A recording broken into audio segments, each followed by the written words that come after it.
Hey, what's up, everybody? It is your friendly neighborhood BJJ podcaster, Rafa Spars. They're coming to you live right now. Chael Sonnen is talking on a couch somewhere, which means it is time for us to start our show as well. Don't worry, he's stalling, so we have a couple minutes.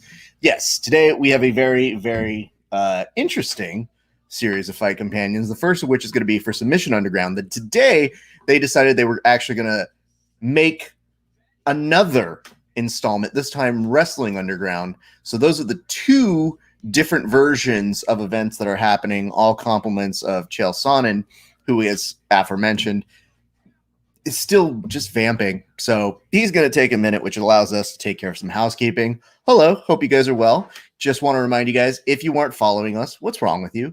Give us a follow on all of our channels at Grappling Hour.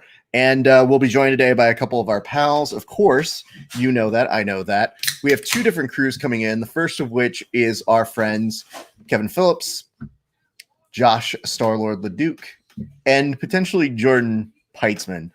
Jordan messaged me and was like, I might not make it. I was like, dude, it's okay. The show goes on with or without you, my friend. Though we would love to have you on here. We totally understand if you might have to do other things. So that is what we've got going on. So what I think you guys might remember the last time we were here, as Chael is explaining to all of you, is that our good friends Mason Fowler and Craig Jones had a match, and it went weird. And when it went weird, I mean that everybody was confused as to what happened by the time their match went to a finish, one might say, which was that the referee just kind of decided, you know what, we're done here. You guys have had enough time to figure it out. So I'm just going to go and call it. And of course, a lot of people had feelings about it, and understandably so. So today is the rubber match, the third time the two of these gentlemen have the opportunity to have at one another. So we're very excited to see the two of them compete. And but don't let that distract you from the rest of the card. This rest of the card is quite impressive. So I want to make sure that you guys get an opportunity to go ahead and see what they are up to. So I'm actually going to call up their card so that you guys can get an idea of what we are in for today. Unfortunately, we lost Brent Primus, who is phenomenal. I got the chance to interview him after the last Submission Underground, and I think the world of him. However, the rest of the card, still quite good. We are keeping Richie Boogeyman Martinez on the card, and he will be facing now Ben Elgie, and that should be a very, very interesting match. But I want to point a couple of these in your direction. So let's go ahead and pull a couple of these matches up for you guys to see exactly what we are looking at today. But look at this. At the top of this list, just to remind you, we've got PJ Barch and Ethan Crownston, which super stoked for that. Then you've got Kyle Hinkle versus Chase Davis. Chase, do not sleep on that man. That man is incredible. Nicholas Maximoff returning against Aaron Teagues. Justin Renick versus Canela Canoy. And I will tell you this, Justin is a beast. Canela actually came in at the last minute. Then you've got Phil Schwartz versus Frank Rosenthal, which will be a very solid sleeper of the evening.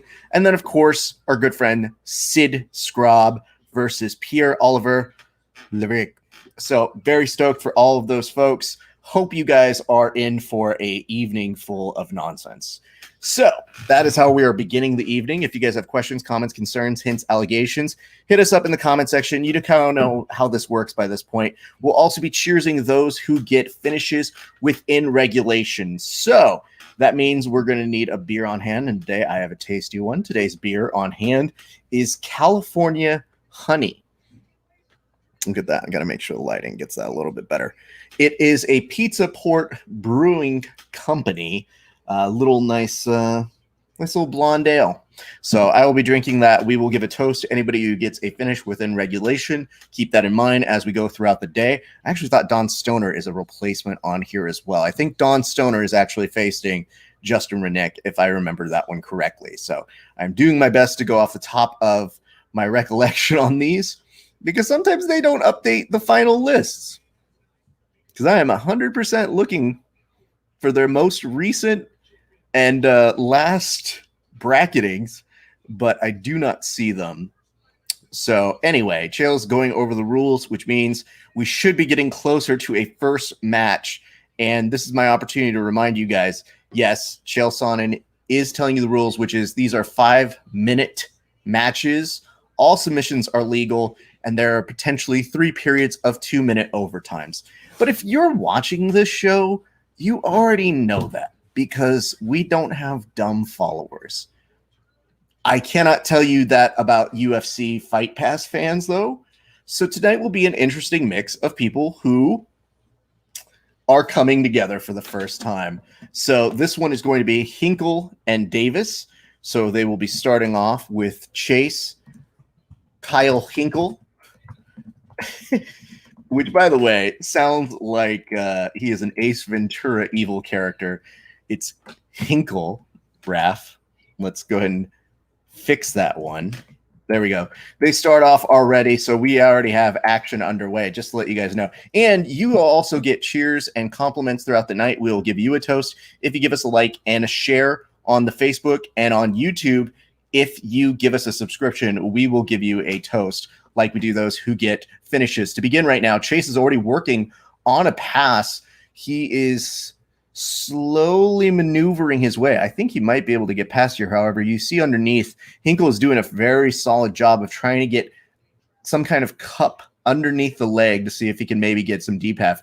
Chase is taking it as an opportunity to take the back. Unfortunately, does not secure it. So now from this point, you are seeing Hinkle on top working to try and push down the leg to start working a pass from here. So this is how we're going to start off the evening with these two very, very exciting grapplers. Very excited to see you guys join us. Again, hit us in the comment section because you guys are also a vital part of today's broadcast. So the more comments we get, the more opportunities you guys get to have your comments be on the air. However, Chase is in on a leg attack and does get it very quickly and kind of stares into the audience and their souls. Jesus Christ, Chase. Chase looks like a fucking murderer there. Let's not look at that again. Let's not look at his weird, mean face. Boof. Good Lord. All right, so they're going to do a quick replay of it in a short second, I believe, but they're going to do the official fight announcement. They are putting them into position. What is up, Rowdy Acres? That means you're going to get a cheers in just a second. I appreciate you giving us a share. Yes, those who give us a like and a share will get a cheers or a toast.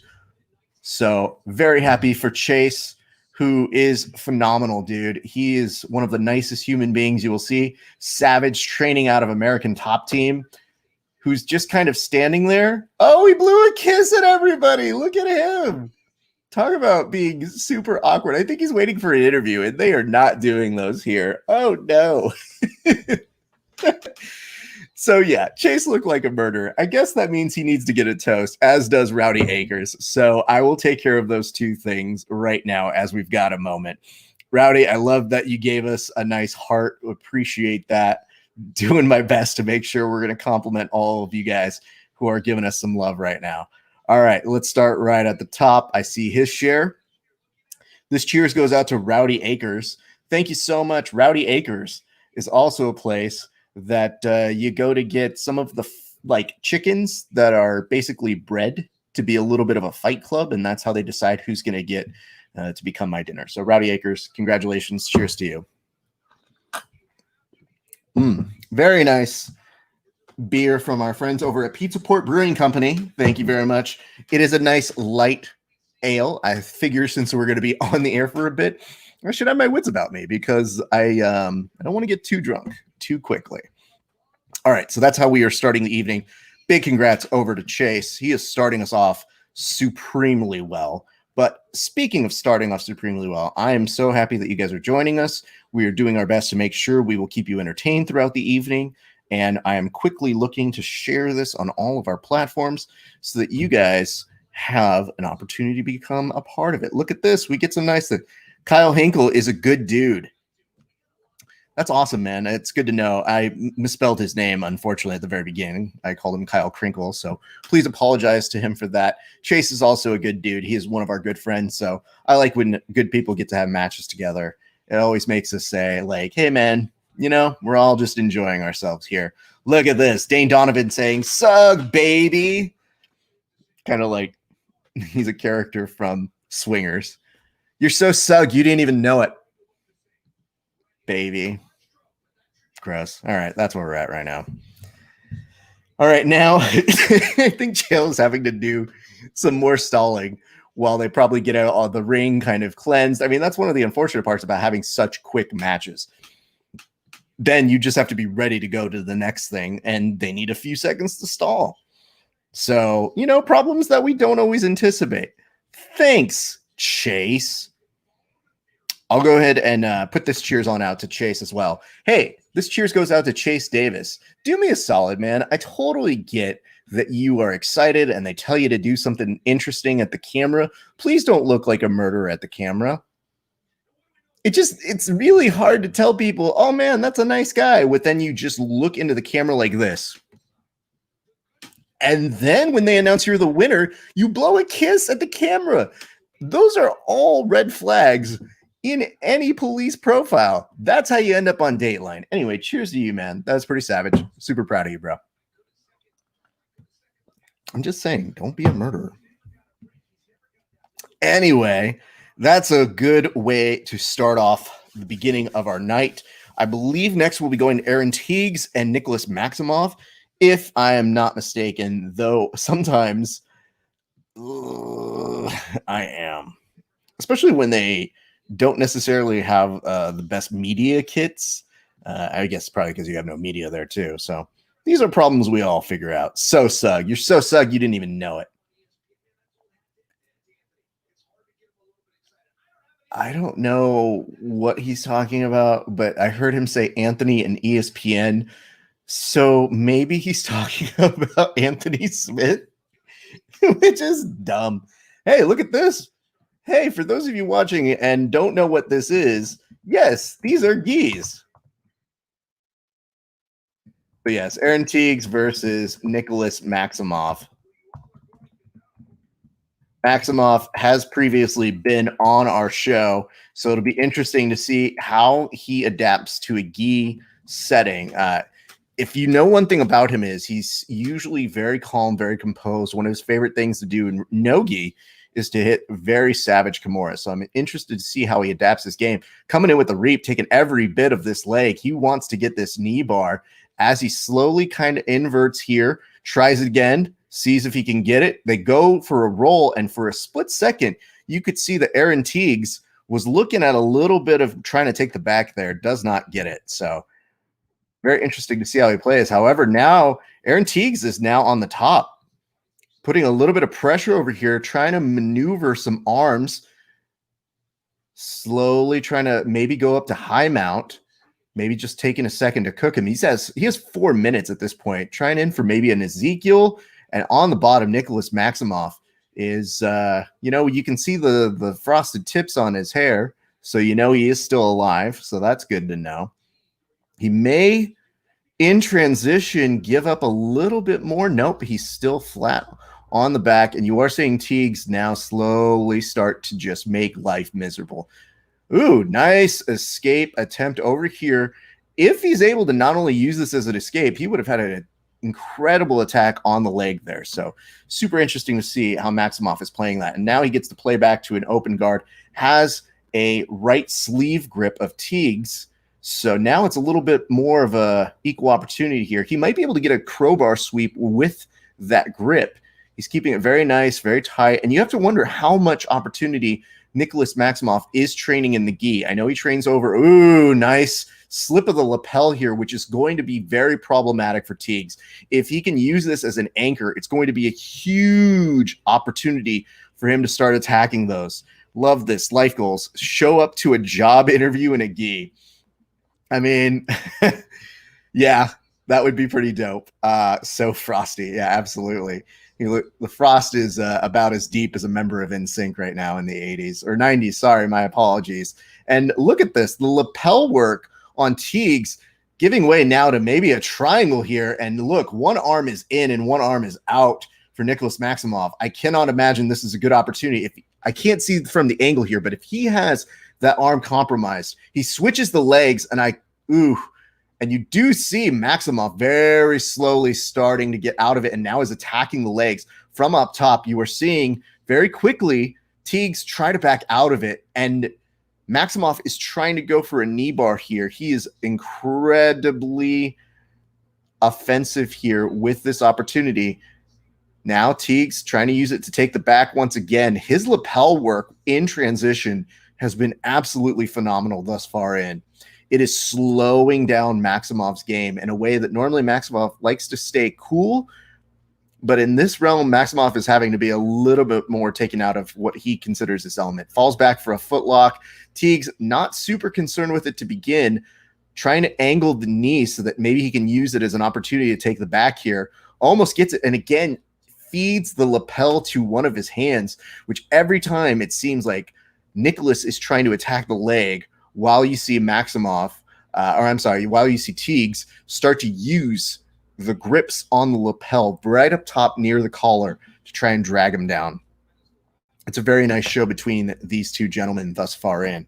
So I've been pretty entertained. I didn't know that we were going to get a gi match, first of all, because often they don't necessarily tell you. And for an attack, you do see Teagues drop off in the middle of it, now using a little bit of what I like to call the gubber guard of trying to use that back grip on the very, very back of the gi to be controlling. Now he has, with his right hand, a pant grip of Nicholas Maximoff, tries to attack one of the legs. Maximoff trying to use it to pass. However, his left hand sleeve seems to be a little bit compromised. So this is where things get a little dicey. Normally with Ebi Overtime, you have opportunities that you will get to attack the back.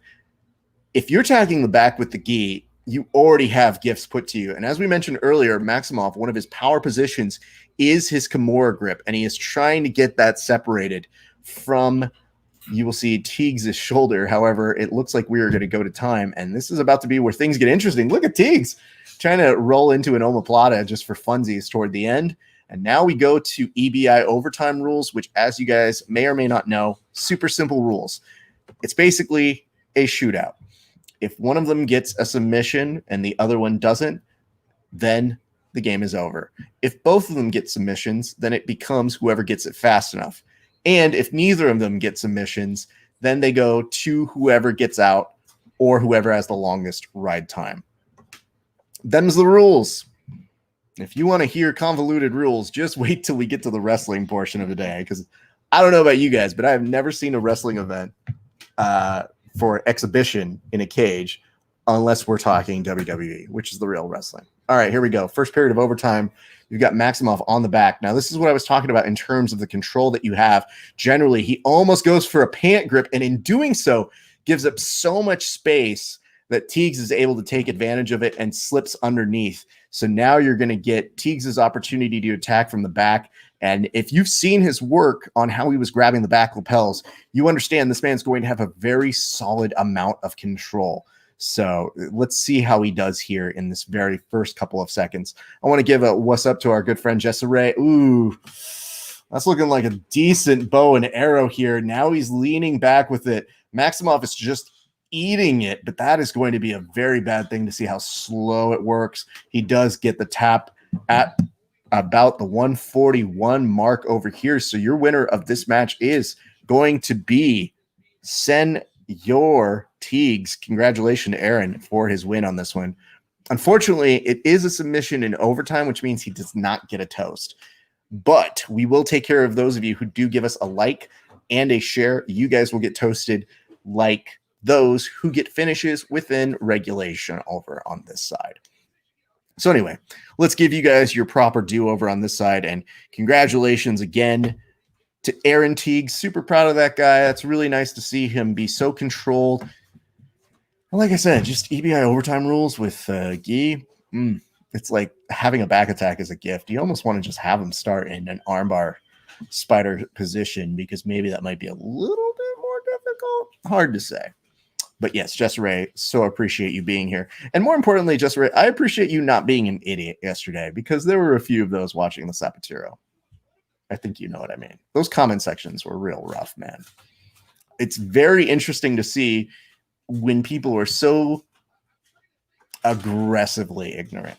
Like, it's one thing to say, I've never seen this before, I don't really understand what's happening. But to say, like, I don't understand what's happening and this is dumb, is a special kind of idiot.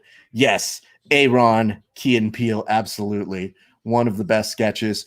They're now starting to show you some of the attacks that you could kind of see a little bit of details of how solid Aaron Teagues has with his lapel control, and that then leads into his overtime win when he does get to attack from the back. So yes, in overtime, you are given positions that you're supposed to work from. A lot of people don't love EBI overtime rules, but nobody's really come up with a better form of doing something for a spectacle like this. EBI overtime has been the first rule set that we kind of see that kind of gets us to a tournament format where things go.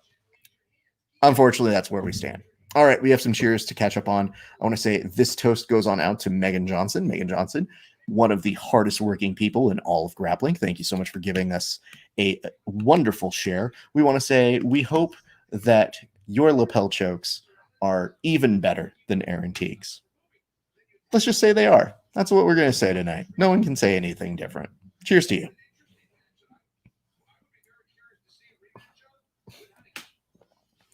So Chael is already starting to promote a rematch for that last match, saying, I'd like to see it without the gi.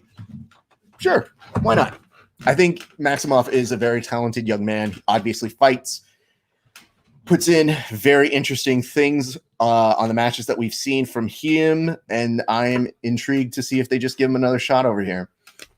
Every time I look at those lights, though, with Chael, it just makes me feel like, you know, when you get to a certain portion of the IKEA and they have those model homes that they dress up, that's kind of what it reminds me of here. You're just kind of walking by one of those turnstiles and you go, oh, yeah, I'm not going to buy those lights, but good for them.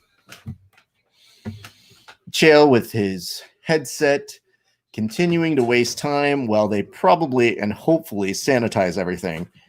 JT Taylor fixing to get the win. You're talking about JT Money Taylor. Yeah. Interesting. Yes, JT is in the main event, and JT is taking on a super tough Roberto Jimenez. So that is a tall order to do. Roberto has been on a tear lately, dude. Let's look at it this way. We say, Chael's wife made him use those lights. He had no say in the matter. Probably. That's not a terrible idea. Just mentioning, hey, listen, you bought these dumb lights, you better use them. Oh god. All right, we're vamping for Craig Jones now, I see. All right. That's when you know Chael's starting to run out of shit to talk about. And when he starts bringing up things that happened on yesterday's ESPN MMA fights to right now saying, like, you know, anybody on a good day has an opportunity against Craig Jones. I like this. This was JT Taylor is so strong, though. Here's a secret about young Roberto Jimenez. He is also very strong. I am not going to put over JT in the terms of, man, he's not strong. Clearly he is. I have seen him compete a number of times. Very savage, but oh, man. All right, so we've got Justin Renek versus Dan Stoner. Or is it Don Stoner? Oh, he's been on the show. He's going to hit me for this. Yes, thank you. Versus Don Stoner. Here we go. Add to banner. And, of course, Don is a last-minute replacement. Justin Renek was looking to be on this show. Super glad they were able to find him somebody to go ahead and have a competition with. Right now, already a pull to guard, and there is a butterfly hook here. Don famously got an opportunity to take on Roberto Jimenez. Roberto was able to get one of his patented triangles. I love Justin's inversion here to see if maybe he can get underneath, start attacking the legs or elevating. And now he's literally just letting him come to him. Don not taking any part of that bait right now. And yes, just in case you're wondering, we are already at the third match of the night. So that is how things are flying by so quickly.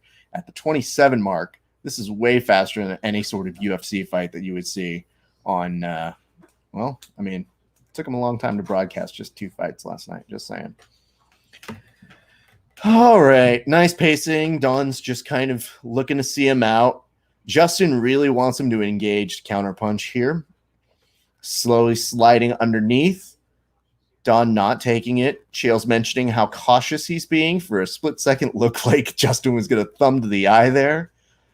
Justin, also friend of the show, so I can make fun of him more than I would normally make fun of him. So I'll just let you guys know that ahead of time if you hear me make any jokes. I will say Justin's facial hair, very solid. Doing a very solid job there.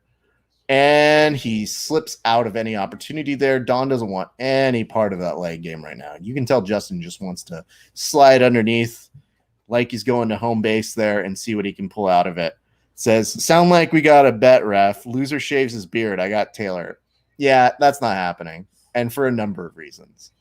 First of all, my beard is worth something.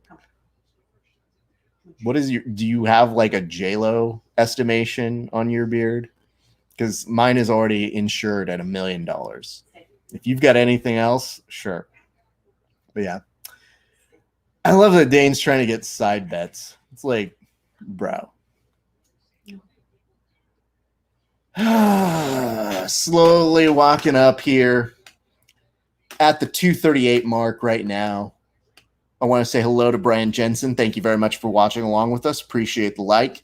Remember, if you give us a like and a share, we will give you a toast on the air live. And yes, we are live because we are watching this at the same time. Hopefully you are. Slow tries to grab over here. I like that Justin was trying to do the reinforced grip. He gets one on the wrist, and you can tell he's trying to crawl himself over to getting that supporting grip on that back part of the elbow. Does not get it.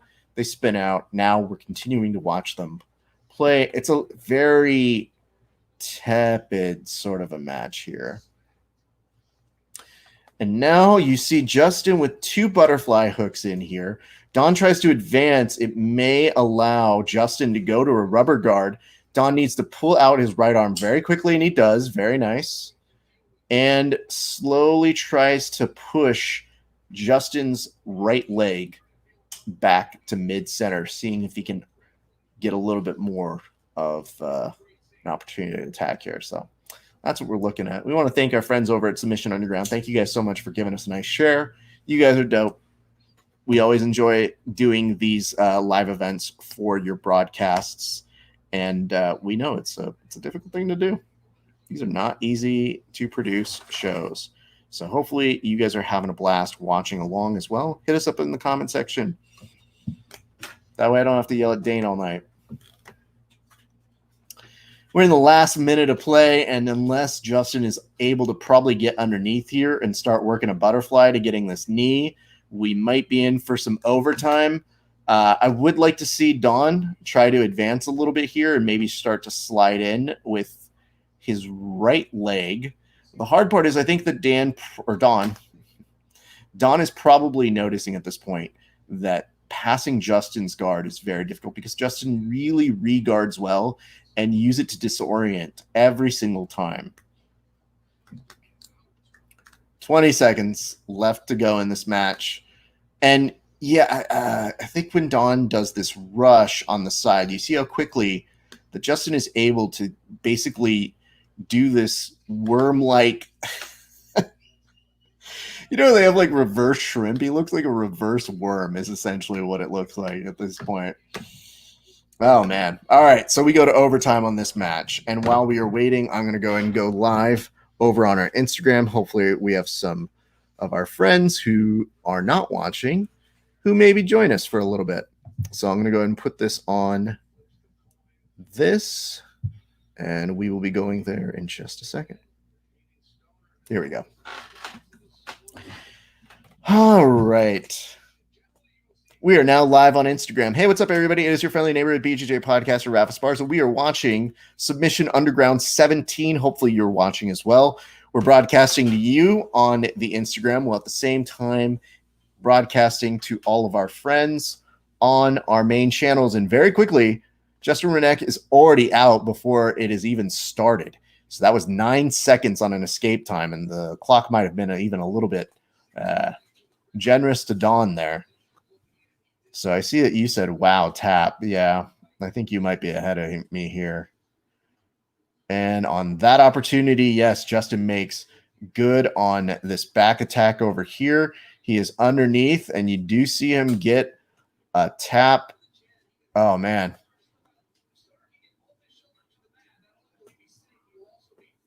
No, he's actually out. So I don't know where that wild tap came in from.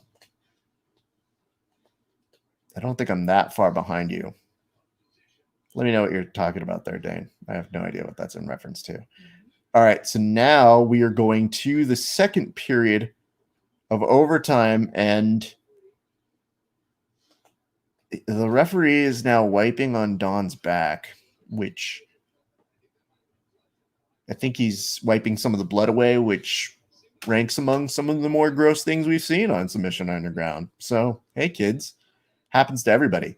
This is going to be rough because Don has a very rough grip here that is well based on his strength. However, I would like to see him have a body triangle here. I think he's trying to get it, and instead, I think he just didn't start with the world's best grip on Justin's back. So Justin, from what I can gather in terms of what he's competed in, is very used to the EBI format for overtime. I think he may have a slight advantage here in this overtime opportunity. And again, props over to Don for stepping up at the very last minute to come through. Now we're seeing Don try to get to his back. Justin doing an excellent job of maintaining him. However, Don gets to his back. Now that might even things up. That's going to be interesting to see where we're at, because that's a 9-minute escape for Don on that one. All right. We're getting closer here, folks. Third period of overtime. This will decide in this round who wins this. Do you guys think we are going to end up seeing a submission? I'm not 100% sure. And Justin is out again. Justin is doing these things where he is signaling. Yeah, I think I understand what you might have been saying here, Dan, now that I'm thinking about it. He's basically signaling over to him like, hey, bro, I'm out. Normally, you have to be right on top of that, and you have to make sure that people see that you have escaped. Otherwise, your opponent may get something over here. What's up, Ifro? Good to see you. Glad you're joining us right now. Justin holding okay here. These are very aggressive shoulder shrugs that are coming in right now. Don is going to be able to get to his back. Well, that was 18 seconds. Don might have stolen, though, and that was close. What is up? Bink is great. Thank you so much for watching along with us. We're watching Submission Underground. Hope you are too.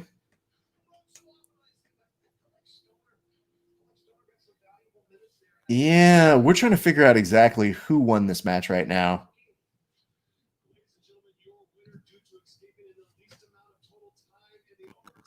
And your winner is Justin Renek.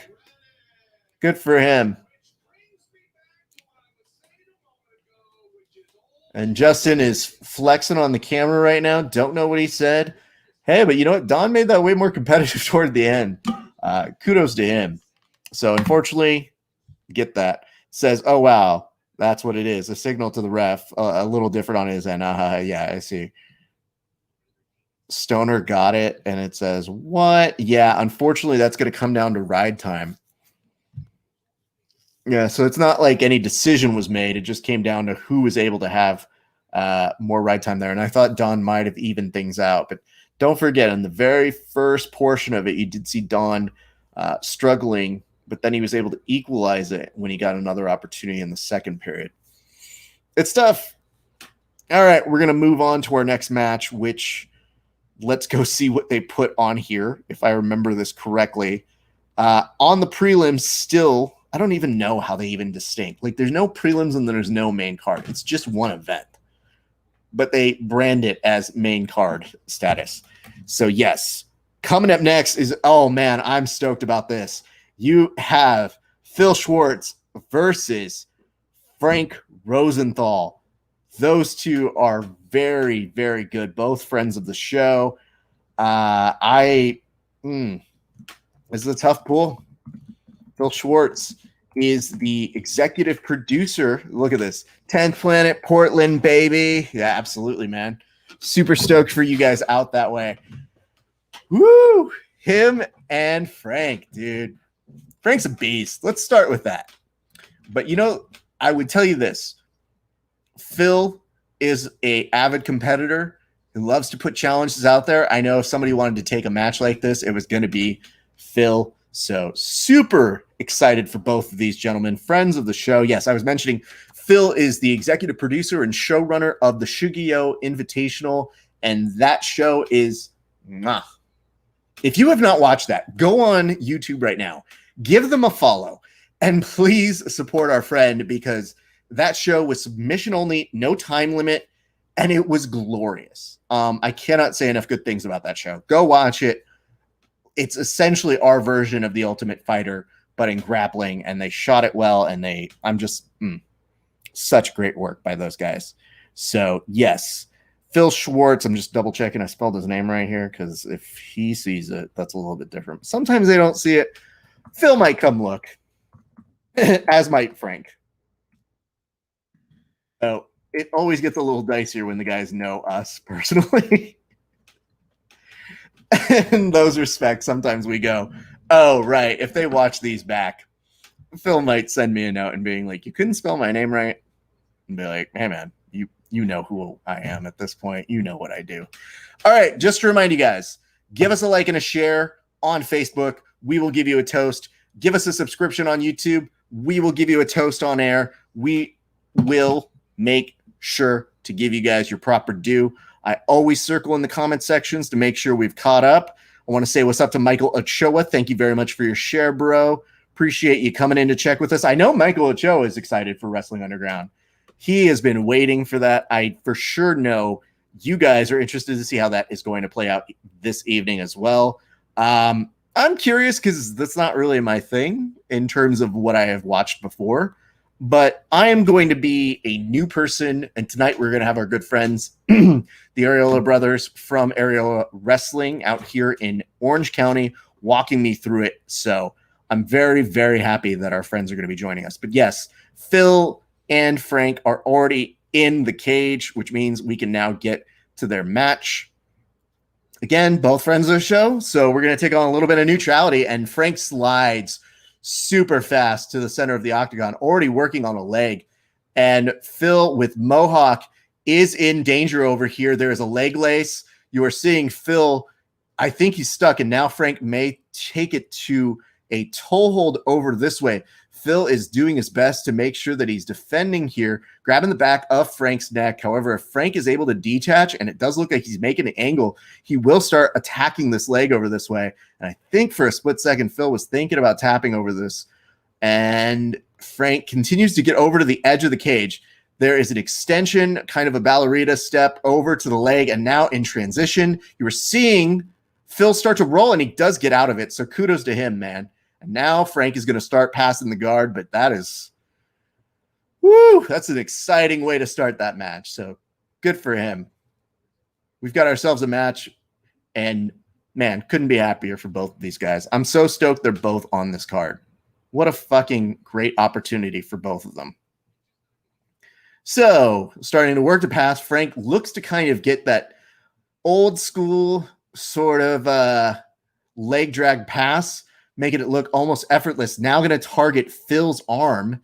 He goes to almost for a split second north-south, but now almost in that kind of Kimura setup without an arm, but now he's going to take one, does get a tap very quickly from Phil, hits the ground, totally just kind of says, fuck, but understandable, man. I mean, Frank is a beast, dude. I like that Choke says, that is a unique experience.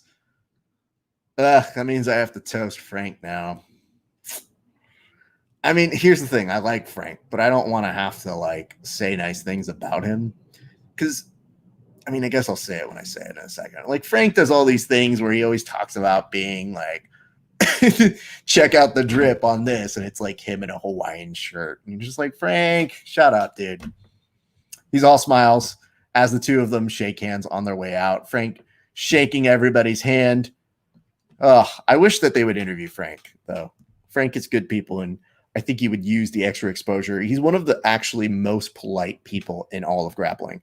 Of all the people that we've had the opportunity and pleasure of getting to interview over the years, Frank has been nothing but a class act to us. So join us for some submission Underground. All right, we'll get to the toast in a second. As a reminder, you guys give us a like and a share coverage. Then we will give you a toast on air, like I'm about to do for Frank. All right.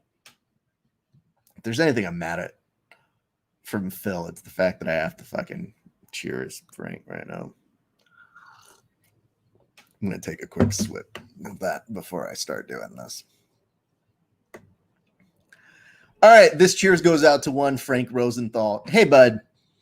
Listen, I know we give you shit about everything. You know, your Hawaiian shirts, your swag, your nonsense that you always like to say whenever you put up a caption on one of your photos. But that was a beautiful armbar, dude. You know we got love and respect for you here on the Grappling Hour. Cheers to you, Frank Rosenthal, bud. You're always one of the nicest people in all of grappling, and I sincerely mean that. And I want to give you a nice toast. Cheers to you, bud. What's up, Todd? Yo, Todd, tell me, how was it competing over the weekend on that Subversive 2? I've heard nothing but great things about it. I want to give a big shout out to Y&M CBD, our friends over that way. Love those guys. So hopefully you guys are getting the opportunity to compete at events like that. I broadcasted as a play-by-play commentator a year ago for Subversive 2, and it was a phenomenal opportunity. So I had so much fun doing that one. Also want to send some shout outs to everybody who is watching, who has sent in notes. We appreciate you guys. I'm also looking to double check and make sure. Hey, what's up, Gabe? Gabe, I can't see if you gave us a share for whatever reason. You might have a privacy setting of some sort. But if you have, hit at me in the comments so I do not forget you, bud. But Gabe, I know, is also excited for tonight's Wrestling Underground, as we will start that one tonight at about 6 p.m. We'll be joined by our friends, the Areola brothers, who are two of the nicest savages that I know. Not only are they huge wrestling enthusiasts, but they are super good at jiu-jitsu. You see them all the time whenever it's non-COVID times, competing. That is all you seem to ever see them do. So super happy for both of those guys. And yes, just to let you know, you said you did. Okay, Gabe, I'll take you at your word. You're always good on it, bro. This cheers goes on out. Gabe Icovino, I want to give this toast to you because, hey, man, yesterday when I asked somebody, tell me the rules of Wrestling Underground, you literally wrote out rules that were so far, it literally filled up this part of the screen. And I shit you not, all the way up to my glasses on my giant head. So I want to give you the biggest shout out of them all, man. Thank you so much for writing out the rules. Now I feel a little bit more informed for today's big festivities. So this toast goes to you. Thank you very much, Gabe. Appreciate you, bro. Gulp, gulp, gulp. All right. Again, California honey, tasting a great. What is up, the new CRE? Thank you so much for watching along with us. We are watching today's Submission Underground 17. So while I've got you guys for a second, let me ask, do you think that Craig Jones is going to win today? Seems to be the popular consensus here, is that Craig Jones is going to be your de facto winner, at least according to the internet. So you've got Pierre and you've got Scrub. So Sid is also family. Sid Scrub is a beast. I photographed him competing a little bit before, but I want to make sure I spell Pierre's name right because I always seem to fuck that one up. And Phil is already gone, so we'll take out his name. But yes, when I went to go photograph on Sid, Sid's in on this almost belly down footlock over here, and Pierre is trying to shoot out back. Now this is just getting aggressive. Sid has his legs figure forward on over. Pierre is able to swim back over to the middle section and now is going to start eyeballing his own leg to attack here. Sid is slowly starting to move to attack this. It says, yo, from Miami, from the new CRE. Thank you very much. I appreciate you watching from Miami. Or am I supposed to call it Miami? Sid is doing a really good job here. Pierre is, I believe, one of those savages that you see compete all of the time and now is in on his own leg attack, as that is one of the worst things about being in a 50-50, especially with a noted leg locker. So it is a very dangerous predicament to be in. I will tell you this right now. They are in the possibility of getting to finishes here. It's going to be a nice exchange between the two as they go back and forth, truly living up to the name 50-50. So I'm going to go ahead and just put up Pierre's last name here. It is all in caps. My apologies. I'm actually changing that right now. But they use a font that it's always hard to double check the name, so I'm going to fuck it up. Hey, what's up, Mimo Fighter? Glad you're joining us right now. We are in the middle of the 50-50 shootout. 2 minutes have expired. Sid tries to fall back. Fuck it for a leg lock. Now Pierre's going to take his opportunity. And you see Sid trying to get a leg lace over on this side, not really getting it. Pierre is a little bit better on trying to swim underneath to attack his leg here. Now Sid pushes out and starts attacking from standing. Good beginning to their match thus far. All right.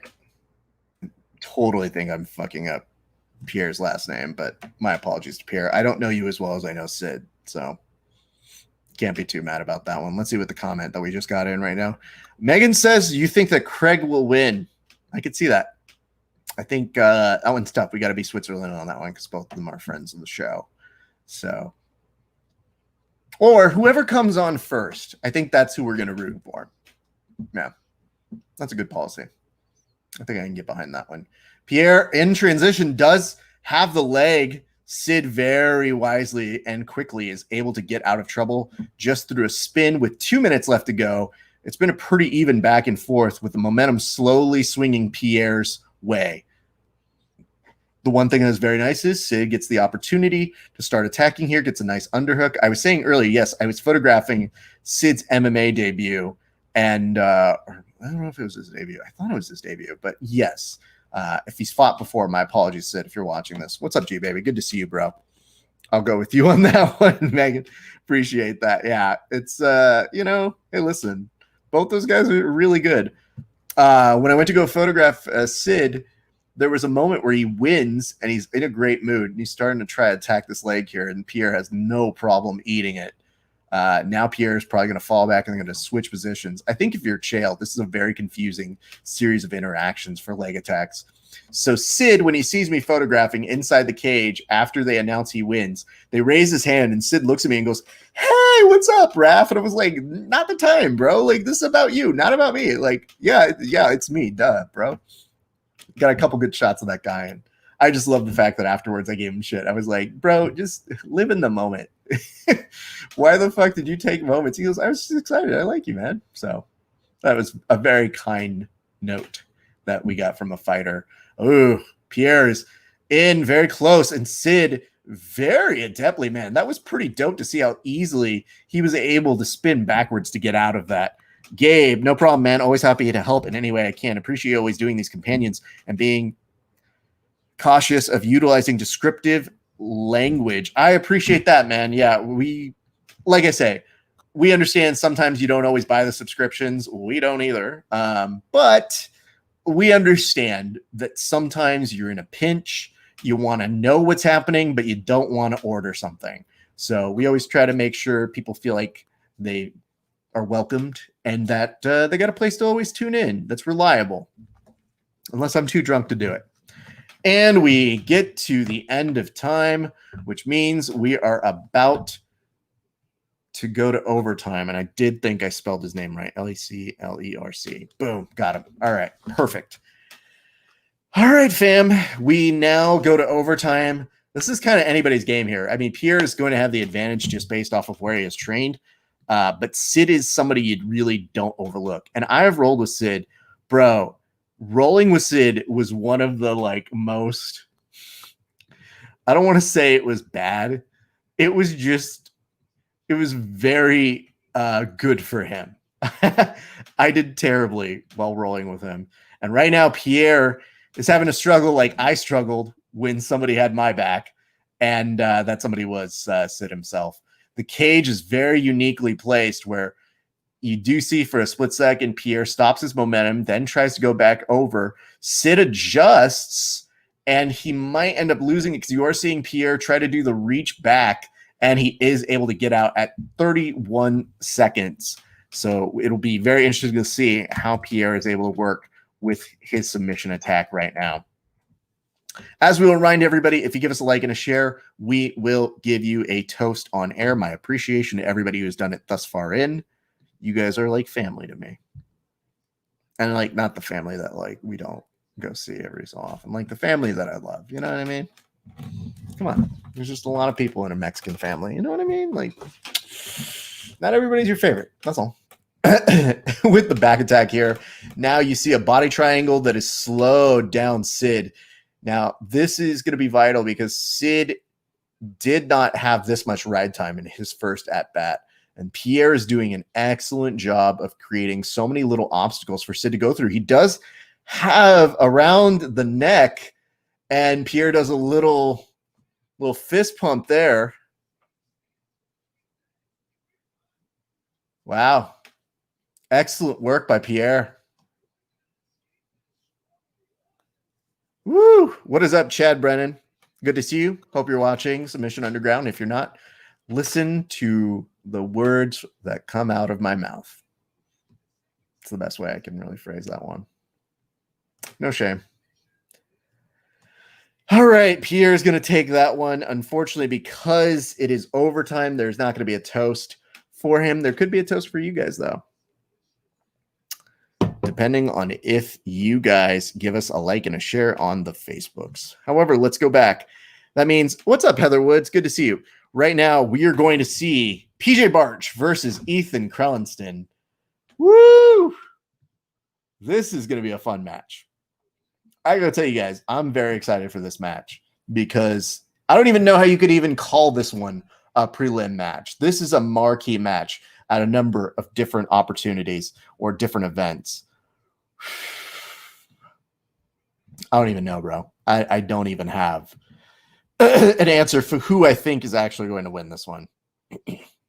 A motivated PJ Barch, who had to sit out a number of competitions when he was rehabbing his, I believe his knee, is probably super hungry. And now he's had to take some time off with COVID.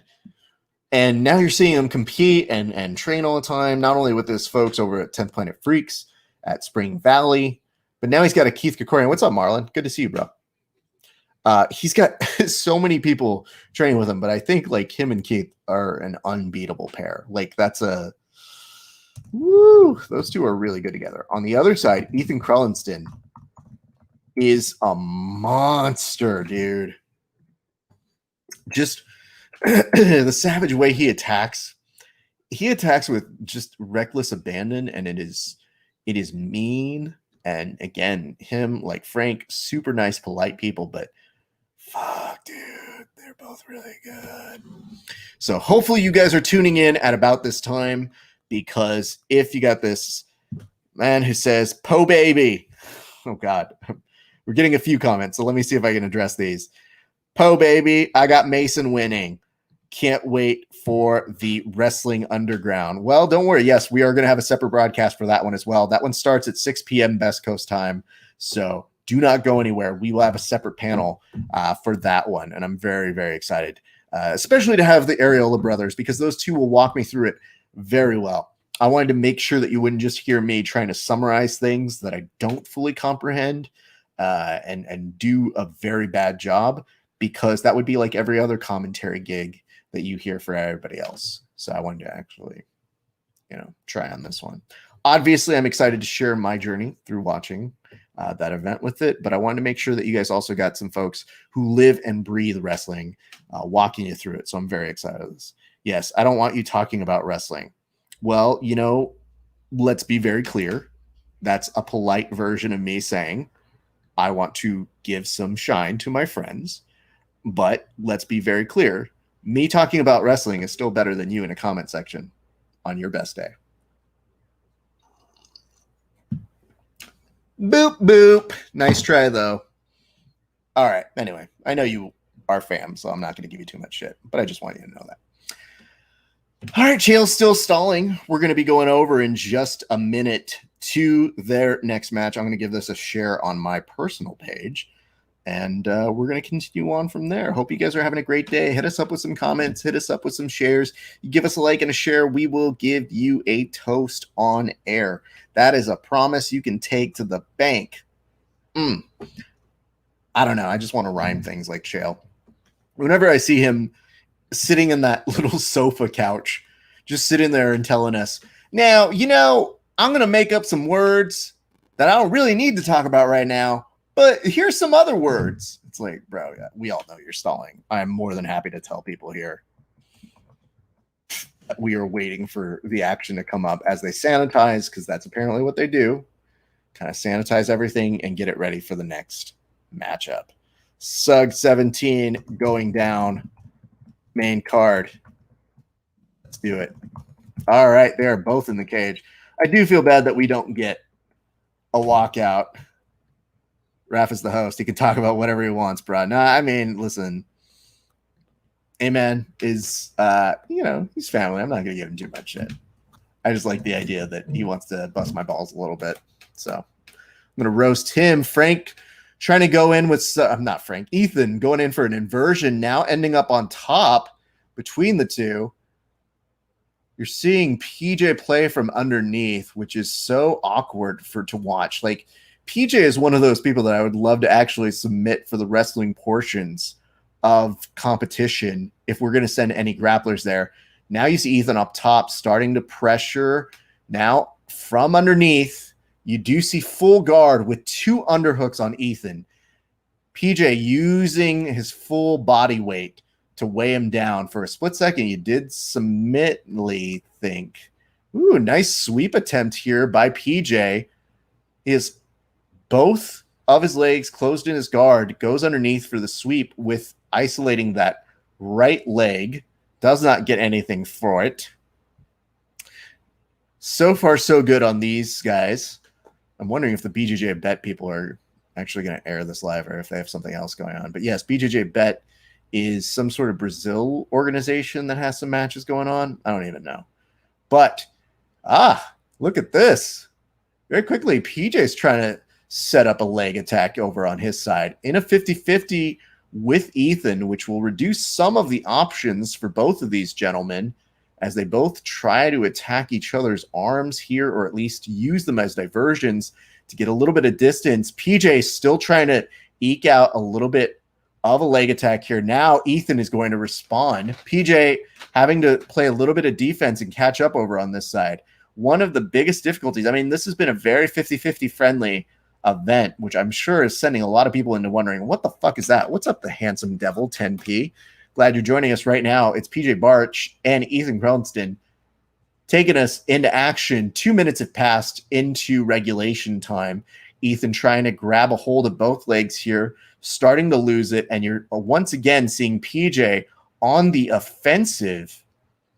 That's truly what I appreciate about PJ is every one of the matches that he involves himself in, it is always entertaining. PJ now starting to attack the leg. Ethan letting him just do it, trying to just take out that way. Thanks for the commentary. Of course, my friends.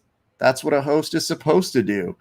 I like this. I'm willing to bet your commentary, wrestling commentary, would be worlds better than the commentary crew Josh had at his event. Yeah, it's not a high bar. Thanks, Gabe. Appreciate you, bro. But that's what I'm talking about. Ooh, PJ in on a heel hook. Doesn't quite have it. Slowly starts to readjust, though Ethan is very nicely making some defense in it, using it as an opportunity to maybe isolate on PJ's leg over opposite side here. This has been 50-50 matchup from the max. Ooh, PJ uses it for a split second to spin out, looks to reattack. Now, in a series of transitions, find himself going back to classic form of passing. Knee down, trying to use that to pummel some arms all the way through, steps back for a split second, loses balance as Ethan grabs a foot, and now starts to re-advance over on this. It says DDS is 2-0 thus far in. Yes, 2-0. I hear what you're saying here, but I would tell you, though, of all the matchups with the DDS guys, this is the one that I was most excited about because It's just two very different styles. And Raph, if you ain't wearing a singlet during, are you even committed? Bro, I don't even think you know what you're talking about. You have to make certain assumptions that some people here have already thought about those things. So maybe you need to tune in to find out if I do. Maybe I will. Maybe I won't. The handsome devil, you still here with us? You still enjoying this? Give us some commentary in that Instagram chat, as now we see there's 30 seconds left. Ugh. We are probably going to go to an Ebi overtime, and I love that for a split second. PJ was trying to take this arm. Does not get it as he falls back. Almost baits Ethan to stand back up. He does not. The two of them are probably looking like they're securing some overtime. This is going to be tight. Very interesting to see how this one is going to play out. And now, two of them recognize it's all for naught. We're just going to go into the next section. A nice fist bump between the two. Ethan very slowly puts tongue to cheek as if to say, okay. Takes a few breaths. Looks like he is ready. They flip the coin and let us figure out who is going to get on the attack first. Eek. This is a tough one, my friends. I am a little nervous for both these guys, if we're being honest. All right. First attack is going to come from PJ Barch, with Ethan Crownston already getting two good grips over on this side. And I would tell you this. Already with a body triangle. Crellenstein is starting to work out here.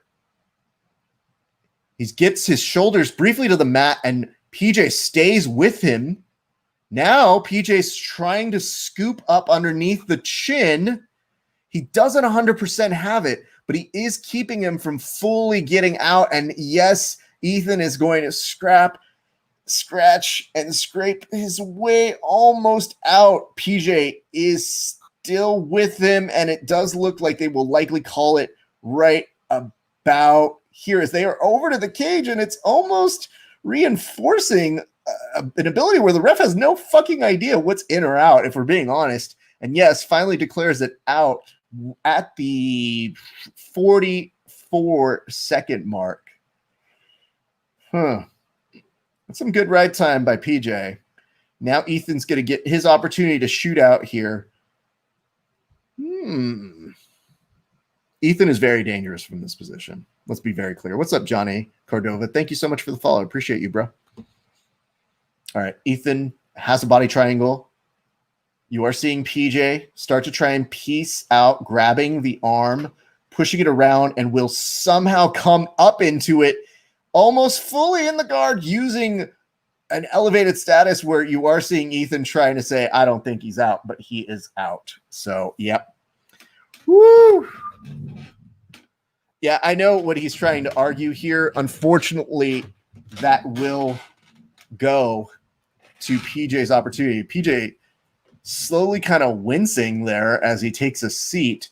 Also, PJ has, I guess, a glove, like a support glove. It looks like he's going bowling to some extent. Now, PJ does not have a body triangle here, which is very dangerous for Ethan, who's using it to try and create some distance, trying to get his hips out. PJ starting to try and koala him to bring him back in. May have lost it without the legs tied up right there. All right, now we're going to see Ethan get an opportunity. You do feel that Ethan is looking at this right now and wondering, does that momentum swing his way just from that hand gesture on PJ's back? They immediately go on over. Ethan is slowly trying to attack the neck.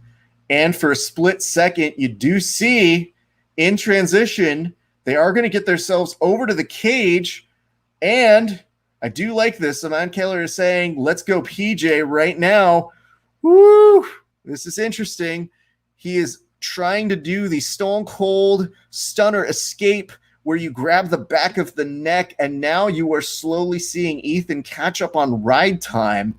This is going to be very, very interesting if this was what it comes down to, because you are seeing PJ a little more stuck on this go. I would love to see every time you get into one of these positions and you start trying to escape one way, it's very, very deceptively difficult for so many people to understand that when they switch the legs or they switch positions, Ethan may have a choke here. It is on the face of PJ, who is just kind of eating it. His face is turning red, and you are seeing him just use the grip here to try and get out of it. He is now trying to flatten him on his stomach, and PJ is fighting with all hell. He may have to give up. He's trying to attack this back supporting arm. This is not a great place for PJ to be, as he is just eating this rear naked choke. You are seeing him contort, and he does have to tap right then and there.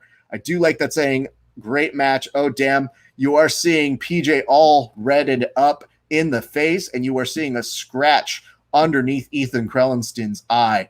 That was a very well-earned victory, but man, that is one of the most difficult dudes there is to submit out there. PJ Barch, nothing but Warriors respect for him, says, bam, Canadians indeed. Well, it looks like 3-0. Hey, listen, man, you got to say, Mink is great. What a great match. What a great match indeed, dude. I mean, I don't know what is wrong with PJ, but he does look like he is in pain. What is up, Nogi Andrew? Good to see you. Just wow, of course. Super props over to Ethan Crownston out of the red corner. I don't know what his hand gestures are. It looks like he's both praying and asking for timeout on his way out. Hell of a match, man. Ah, darn. Hey, man. One thing you got to learn about PJ Barch. If he's going to go down, it's not going to be easy, man. That dude is a fucking savage. And Ethan is a gangster. Ethan is somebody who you look at him and you just wonder, man, he's so nice in person, but he has a switch that he can turn on. And I know that we love to say things about Canadians being over super polite, but watch how long it takes for PJ to accept this. This replay that they're doing right now isn't even telling you half the story. Ethan had that grip for a long period of time, and PJ was doing everything he could. Even when most people would tap in this particular place, PJ made one last ditch effort to try and separate that back supporting arm, and at the very end is unfortunately forced to tap. But what a fucking hell of a match. I would say, if we are giving out a match of the week, that's probably in the high marks thus far in. I'm not even going to go and toast anybody because there was an overtime submission, so that's not what we do. But I will say cheers to that match because, damn, bro. All right. We are now officially at the main card, which is no different than the prelims, which is so fucking stupid. You guys have just watched the prelims. Cool. Is it a separate show? No. Why do we call it prelims? To make the people on the main card feel more special. That's really what it comes down to. Let's talk a little bit about these matches. First up is going to be Roberto versus Jesse. So what can you say about Roberto Jimenez that his work inside of a mat hasn't already done? Roberto has been on a tear. He is a monster. This kid has a lot going for him. He's all of 21 right now. And the future is very bright for young Roberto Jimenez. Jesse Taylor is a storied competitor in both fighting and in the realm of jiu-jitsu and grappling. Is 10P the best catch wrestling affiliation on earth?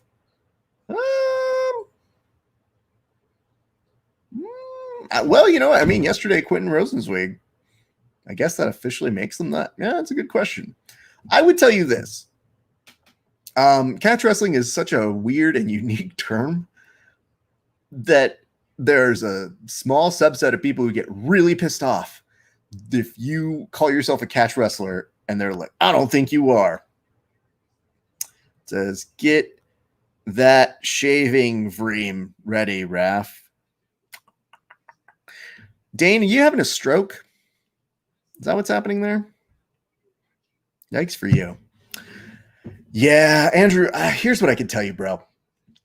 I'm super happy for them. I think Quentin is a beast. And yesterday he made short work of the current catch wrestling champ. But we'll be interviewing him on Tuesday at 1 p.m. Best Coast time. Hopefully we'll get an answer to that. I don't think he's going to say that he's the best catch wrestler in the world. If I know anything about him, that's usually not where he tends to go about that sort of a thing. Anyway, Andrew, I hope I have answered your question. I vaguely did, if I'm being honest.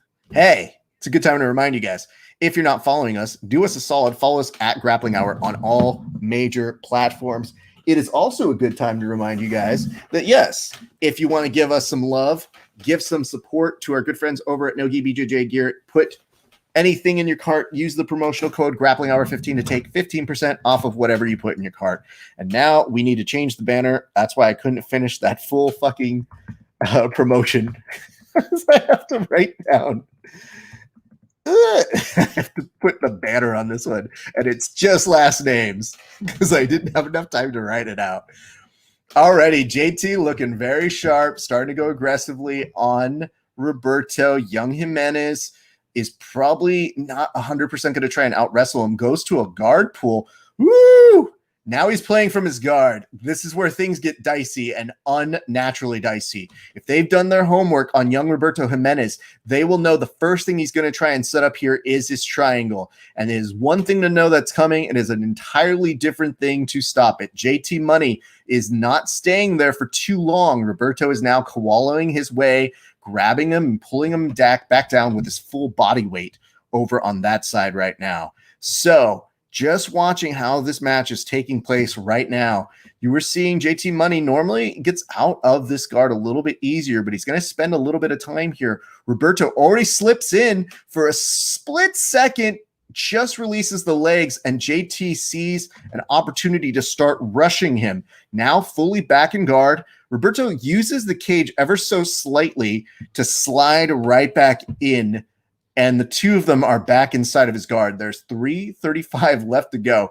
JT is using a strategy that I sometimes like to use, which is like the two forearms of justice and just making sure you can get there. Roberto seeing a split second of his triangle because there's one arm in, one arm out. However, Jesse using his odd body type. Roberto in on an armbar and gets it so quickly. Dane, I just want to tell you this right here, right now.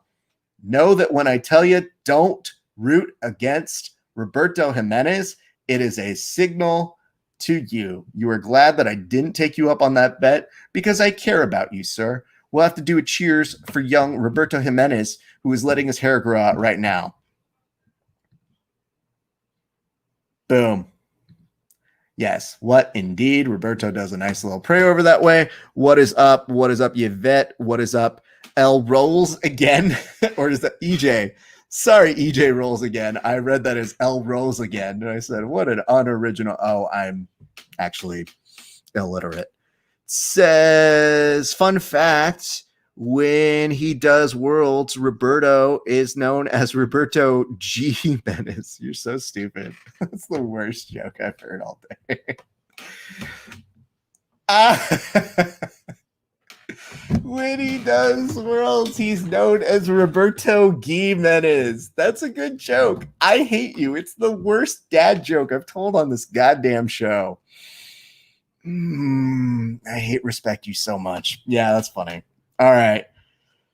First match of the main event already comes to a close, but holy fuck, what a moment. Let's talk about it. Roberto, beast, man. We know that. Ben LG is going to be coming up next, who's been putting out some very funny memes. Like I mentioned, I'm very sad that we don't get to see Brent Primus versus Boogeyman, but we still get to see Boogeyman competing, so I'm excited about that. They're going to take a moment to revel in Roberto's awesomeness here. That armbar was fast, furious, and aggressive, my friends. What a oof. Yikes. So Ben LG versus Eggly. Yeah, Ben Eggly. My apologies. Versus Richie. Thank you. We'll be here all week, or at least until Craig taps Mason. Hey, you bitch. You better show up for the fucking wrestling version of this. I'm not just doing this for fun. We do this for you guys. So you're going to be here for longer than that. I know where to find you. I have your name. I can very easily go back to that. Yes, we will be doing a separate broadcast for the wrestling portion of this. It says, so bummed, man. Fastest transitions in the West, man. Yeah, listen, we're not even seeing Roberto at his full power yet. That's the most deceptive thing about this whole situation. Roberto, again, at the age of 21, isn't even at his athletic prime. So, what's up, Jorge? I appreciate you liking this. Just want to give you guys some reminders. George just gave us a like, but if you give us a like and a share, we will give you a toast on air like we're going to do right now for young Roberto Jimenez. This one goes out to you. Hey, Roberto, you keep winning. I don't even think you drink, so I don't know if you even appreciate me taking the moment to go ahead and give you a toast, but I'm going to do it anyway because I really don't give a fuck. Kid, you're great. Your triangles are great, but today you showed us your arm bars. Not too bad. Cheers to you, bud. I like that if he hears that, he's going to be like, oh, are they just great? Noted, Raph. Did you just create your own hashtag here called Wug Life? Listen, first pun is free. Second pun, shame on you. Yeah, man, thank you for the double cheers on that one. Just fucking that kid.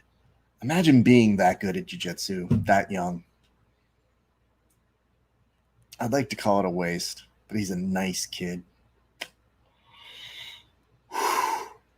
Well, Roberto's going to be a nice little signature star over this way. So you got to wonder if, I don't even know where Craig Jones is at weight-wise, but you got to feel that they almost probably want to feed the kid to Craig Jones, even though the whole purpose of Mason winning the tournament was for Craig to have a match there. But you got to wonder, let me look at this. My pride won't allow me to say cheers, so congrats to him. Well, your beard should be saying cheers to that young man, especially after I saved it. You don't bet against a compulsive gambler. Children, can I just make this point so that you guys know this about me? I love gambling. I am so in love with gambling that I don't let my friends, you guys, the viewers, make dumb bets. So, you're welcome, friends. Sometimes when I say, hey, the betting odds are really good on this, wink, that's my way of telling you I'm a compulsive gambler. Maybe make this bet. Egley and Martinez are in the cage right now, and we go to our next match. The betting favorite on this one would be Richie Martinez. Ben could be very sneaky. It's always interesting to see. Thank you for your mercy. Yes, I'm not quite like Cobra Kai in that respect. Oh, no, he's already in on a rubber guard here, and Boogie has the sickest of rubber guards. Egley does try to cartwheel on top of it. Boogie, man, I can't even tell at this point. For a split second, I was like, yo, is Boogie's beard changing color? And then I realized I'm not on as many drugs as most people from 10th Planet are, so I can't ask that question. Normally it has a white hue to it, but here it almost looks slightly green, like a shamrock shake. Or maybe my TV isn't just calibrated right. Who knows? Anyway, Ben is starting to work to pass here. You have Richie Martinez grabbing both of the arms while trying to slide in underneath for butterfly hooks. He does have two butterfly hooks here. One arm brings the leg over. You know that his money grip is always going to be that savage ability to get here. And now this is looking in deep. I can't tell if he's got something funky like a Gogo Plata, but he's going to use it to maneuver and make life terrible for Ben's shoulder. Now using the other arm for assistance. It says that's not the real Boogie. It's Kerry Von Erich. Look into it. Yeah, that's pretty good. Yeah, that'd be great if Boogie has doppelgangers at this point. Boogie now starting to use this leg to slice and dice, maybe trying to set up a couple different funky submissions from here. Yes, he's in a go-go clinch. He is working to try and make this happen, and Ben is in bad trouble and does not want to be the person to be submitted in this position and pops his head out of it. Hey, Boogie, listen, this is why you watch Richie Boogeyman Martinez, because you get high profile fun. Looking at that, dude, who the fuck is going to go for a go-go fucking clinch in the middle of a main profile match? Good for him. Beautiful transition work back to attacking here. Boogie again, extending the leg, trying to sweep underneath here. Now at a bit of a half guard position, slowly recovering, maybe taking a second to figure out where Ben wants to go. But again, you feel like his moneymaker is always that initial grip that he gets while trying to isolate one of the arms. We are at the halfway point of this match, and it has already felt like something fairly incredible. Boogie again pushed up against the edge of the cage. This is kind of a strategy maybe Ben is utilizing at this point. A fascinating series of interactions between these two gents. I have appreciated the clash thus far in. Hopefully you guys are appreciating the match. I like where Ben's knee was. The only thing I didn't love about it was not using it to kind of pin down a little bit more on Boogie, because he has a good placement of it.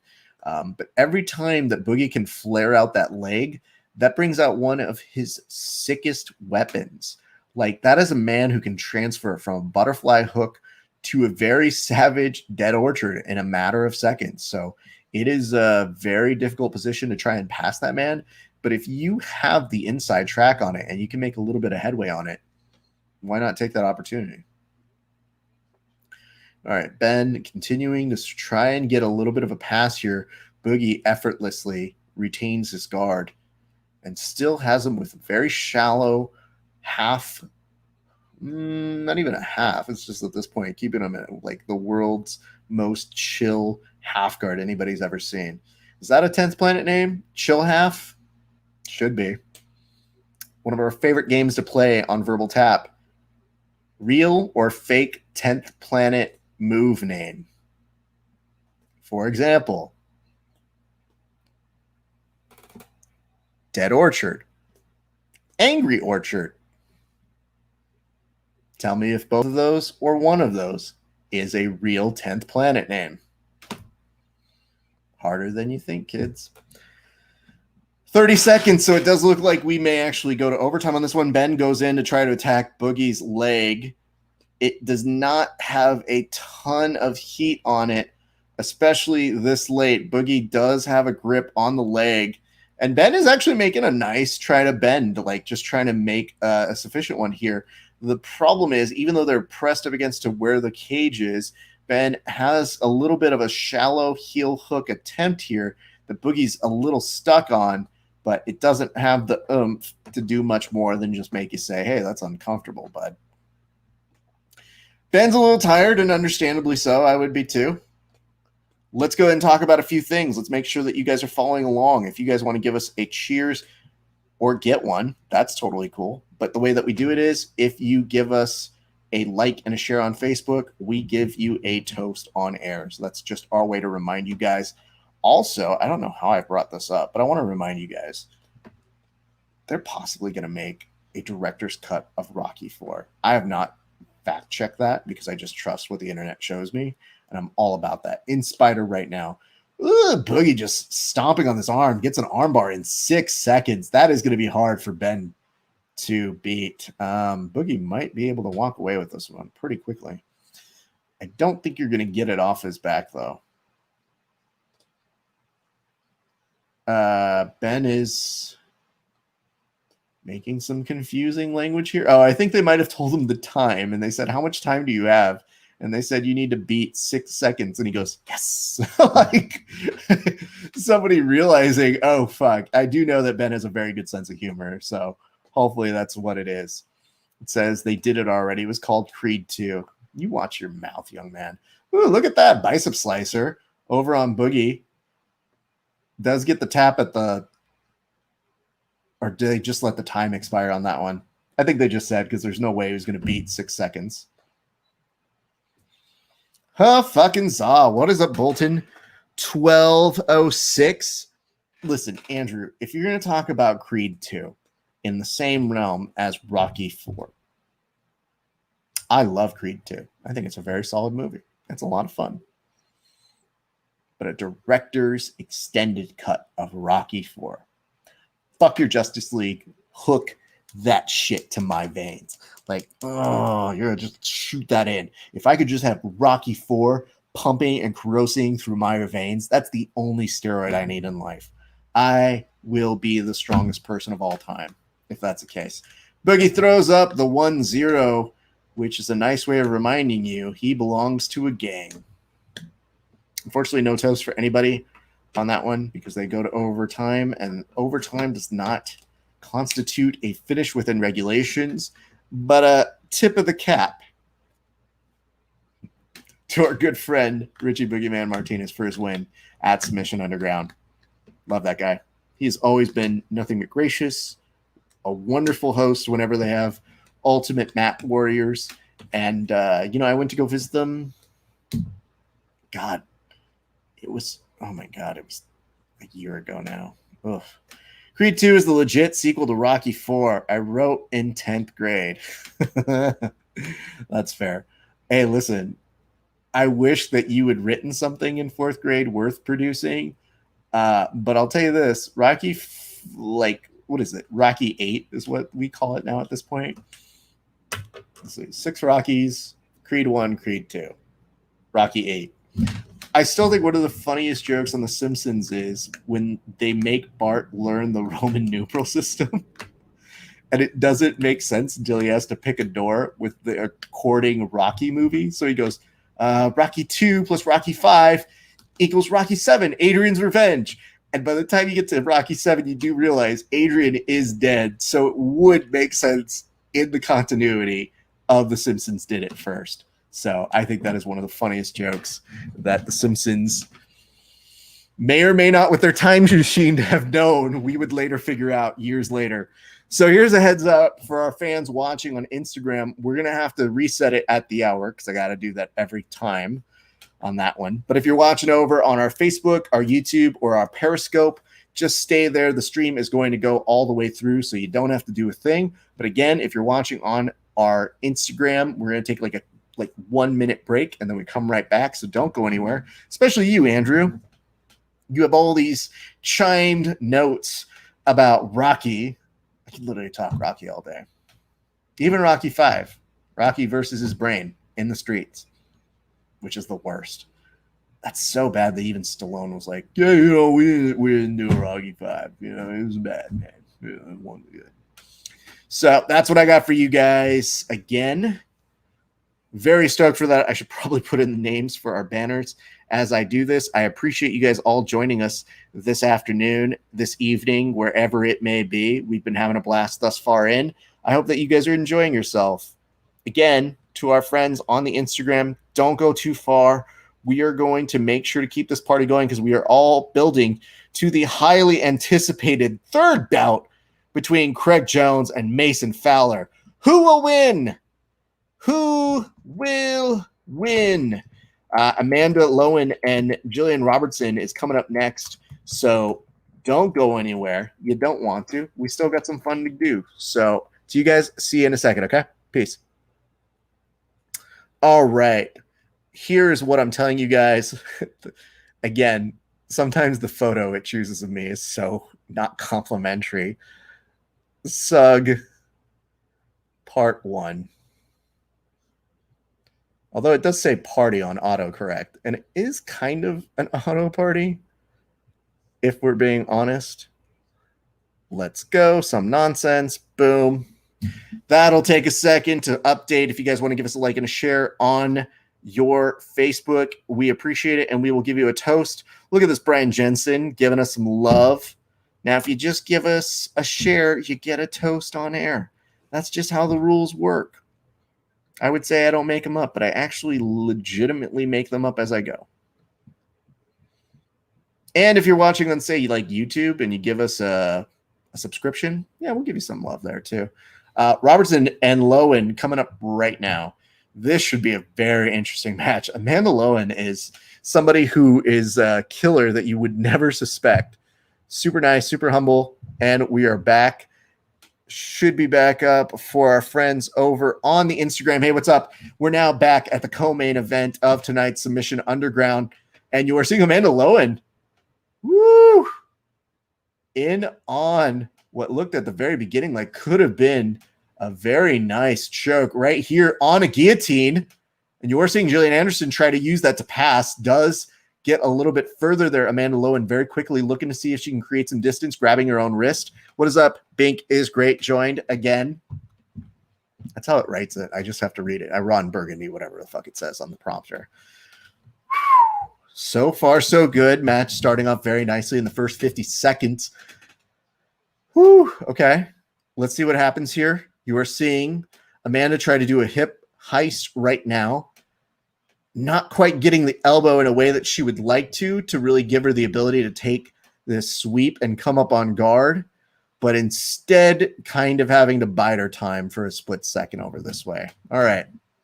So comes back down, takes a moment, starts attacking both the arms over on this side, and we are flying through this competition. We will be done by 5 p.m. It does appear, if we're going at this. What is up, Link P? Good to see you. We are watching Submission Underground 17. It is the co-main event. Amanda Lowen, Jillian Robertson coming up right now. Hopefully you are enjoying from wherever you are along with us. If not, I will be able to give you a little bit of play-by-play so that you know what's going on. 3:16 Steve Austin time left to go in this match. Amanda's been building up a nice resume over in Submission Underground. She is a monster. What's up, Andrew? Glad you could rejoin us again. I hope you have brought even worse puns. Jillian Anderson trying to push up Amanda against the cage, almost to prop her up like she is drunk and wants to make sure she is left upright and does not throw up on herself against the cage. Nothing doing there. Amanda tries to go underneath for a leg, goes for this hip heist, does have a little bit better of a grip underneath the elbow. The only problem is Jillian's base is very solid, does not really give too much movement here. Now as Amanda goes back into more of a traditional guard, she may start working off of the hips to attack the arms or maybe throw up a triangle here because it is creating just a little bit of space that she might need to be able to do this. Very intriguing to see how this match is playing out thus far in. Amanda again coming over for kind of like that Kimura grip, does not firmly have it, but maybe just enough to take a little bit of separation between the two. She's being very patient here, and I appreciate her at least trying for some of this movement. Now I'm going to try and go to that 100% to see if maybe she can disrupt that. Nothing doing there as well. It says, too busy thinking about who would win, Clubber Lang or Mason the Line Dixon. I'll tell you this much. Clubber Lang, after watching that movie, I want to say I was like 22, 23. Again, like it just happened to be on TV. I went home for something from college, let's say Thanksgiving. And I just remembered wanting to tell my dad, shut up, old man. And, you know, it's not often I'm very disrespectful to my dad, especially even for comedic reasons. But I think my dad was like, hey, son, do you want some more like pasta over here? I was like, shut up, old man. And he goes, someone just watched Rocky 3. Good job, son. That's why he's my dad. That's why he's the fucking best. Oh, man. Oh, God. That's some great commentary right there. 48 seconds left to go in this match. It's interesting because, again, Robertson has really good base here. Amanda is trying to get this sweep. And from guard, it's kind of a very interesting limited option. Like, Jillian is not a willing participant in any way, shape, or form to wanting to be swept, and understandably so. There are a limited amount of options over this way. And I do like that approach from almost grabbing underneath to just control her with the wrist. Going underneath, unconventional, but Jillian has always proved to be somebody that's fun to watch with that sort of attack. So, looks like we're going to OT, friends. Well, bam, indeed. Much respect for both of these ladies as we then see who will get a coin flip in just a second. It's a good time to remind you guys. I know I was showing this rash guard to you earlier, but I'll do it one more again while we've got a second and they do the coin flip. Here's what it is. Check this out. Corona weight champ. Dare someone to tell you you're not. Go to Nogi BJJ Gear. Put in the code Grappling Hour 15. Get 15% off of whatever you put in your cart. Now, back to the action. That was louder than I thought it was going to be. Back to the action. Now we're in Spiderweb. Jillian gets the first at bat here. And immediately Amanda is working overtime to get out. And she's essentially out in about 4 seconds, but they'll probably call it 5. That's a fun one, man. Ugh. I do not love how this looks for Jillian because Amanda is super comfortable. Already starts with the leg. Here's maybe how you know someone does a lot of EBI overtime. You can't start cupping the leg, but the minute you do, it's no bueno. Oh, Jillian is now going to have to tap it for a split second. Was really thinking about trying to take that elsewhere. She, being Amanda Lowen, does get an armbar finish in the overtime. That is pretty impressive on her part. Wow. All right. So that means we're up to our last match, which is going to be Craig Jones, Mason Fowler.